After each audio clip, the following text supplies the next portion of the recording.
ఈ అవకాశం ఇచ్చినందుకు ధన్యవాదాలు అధ్యక్ష. శ్రీ వంశకృష్ణ గారు.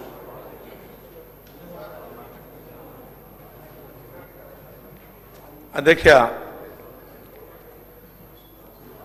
మరి ఇవాళ చాలా సంతోషం అధ్యక్ష. మరి ఈ చట్టాన్ని ప్రవేశపెట్టడం అనేది ఇది మంచి శుభ పరిణామం. ఈ చట్టం ఒక చట్టమే కాదు అధ్యక్ష, ఇది బలహీనులకు బాధితులకు ఒక రక్షణ కవచం అధ్యక్ష. ఇది మన హైదరాబాద్ నగరం ఒక మినీ ఇండియా అధ్యక్ష. ఇక్కడ అనేక మతాలు, అనేక కులాలు, అనేక ప్రాంతాలు, అనేక సంస్కృతులు, అనేక భాషలు కలిసినటువంటి ఒక హైదరాబాదే కాకుండా యావత్ తెలంగాణ రాష్ట్రం అంతా కూడా ఎక్కడ చూసినా మరి అందరూ నివసించేటువంటి గొప్ప, అందరు కలిసి ఉండేటువంటి ఒక పేరుగాంచినటువంటి ఒక ప్రఖ్యాతిగాంచినటువంటి హైదరాబాద్ నగరం.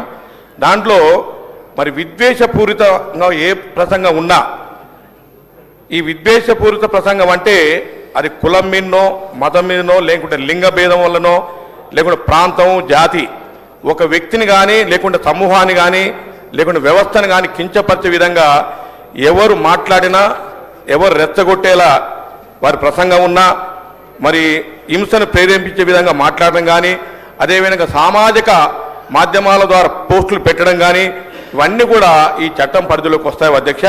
మరి ముఖ్యంగా ఈ భారతదేశం ఎప్పటి నుంచో అత్యంత ప్రాచీనమైనటువంటి సంస్కృతి, అనేక భాషలు, అనేక ప్రాంతాలు, అనేక కులాలు, అనేక మతాలు కలిగినటువంటి భారతదేశంలో మరి ఈ రకంగా మాట్లాడడం అనేది ఈ మధ్యనే మరి బాగా పెరిగిపోతా ఉంది అధ్యక్ష.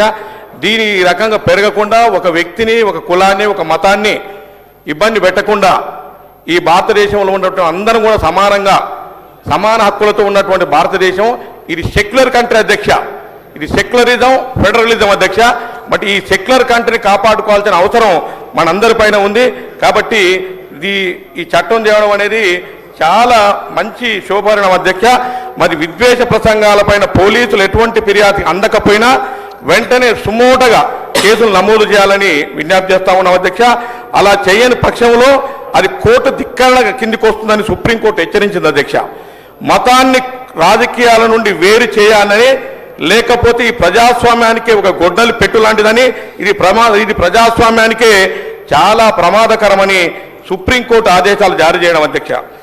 అట్లాగే ఈ hate speech and hate crime prevention bill ఏదైతే ఉందో ఈ బిల్లును యాజ్ ఇట్ ఈస్గా కాకుండా అధ్యక్ష, ఒక చిన్న నా కోరిక ఏమిటంటే ఈ బిల్లుకు అంటే అందరూ కూడా దీని మీద రేపటి నుంచి కంప్లైంట్ చేస్తారు అధ్యక్ష.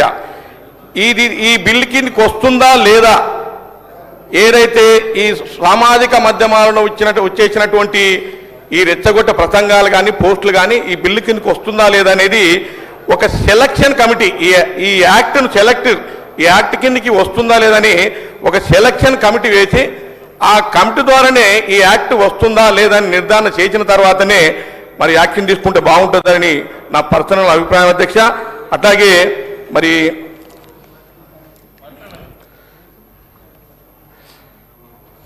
దీనికి ఇంకోటి అధ్యక్ష, ఇప్పుడు ఈ సోషల్ మీడియా అంటే చాలా రకాలు ఉంది అధ్యక్ష.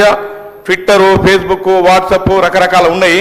దీంట్లో తెలుగు, ఇంగ్లీషు రకరకాల భాషలతో మనం పెడతా ఉన్నాం అధ్యక్ష.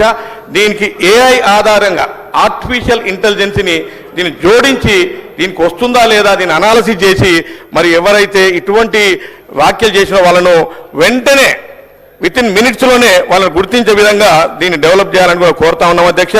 మరి చివరగా ఈ విద్వేష ప్రసంగాలు సమాజంలో ఘర్షణలకు దారితీస్తే సామాజిక ఐక్యతను దెబ్బతీస్తావు అధ్యక్ష. ఒక 2 మాటలు అధ్యక్ష, దేశం వద్దు, ప్రేమ ముద్దు. విద్వేష ప్రసంగం చట్టరీత్యా నేరం. మతాలకు కులాలకు దూరంగానే రాజకీయాలు ఉండాలి అధ్యక్ష.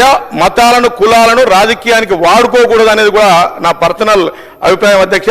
కాబట్టి ఇవాళ మన భారతదేశంలో ఉన్న అందరం కూడా సెక్యులరిజాన్ని కట్టుబడి ఉన్నాం. ఇవాళ కాన్స్టిట్యూషన్ అంటేనే ఈ సెక్యులరిజాన్ని కాపాడేటువంటి కాన్స్టిట్యూషన్. కాబట్టి సేవ్ ద డెమోక్రసీ అనే నిదానంతో అందరం కూడా పోవాలి అధ్యక్ష.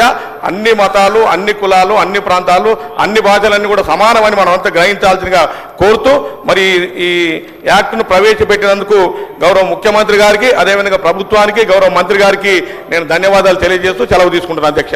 థ్యాంక్ యూ అధ్యక్ష. శ్రీ మహేశ్వర్ రెడ్డి గారు. మహేశ్వర్ రెడ్డి గారు.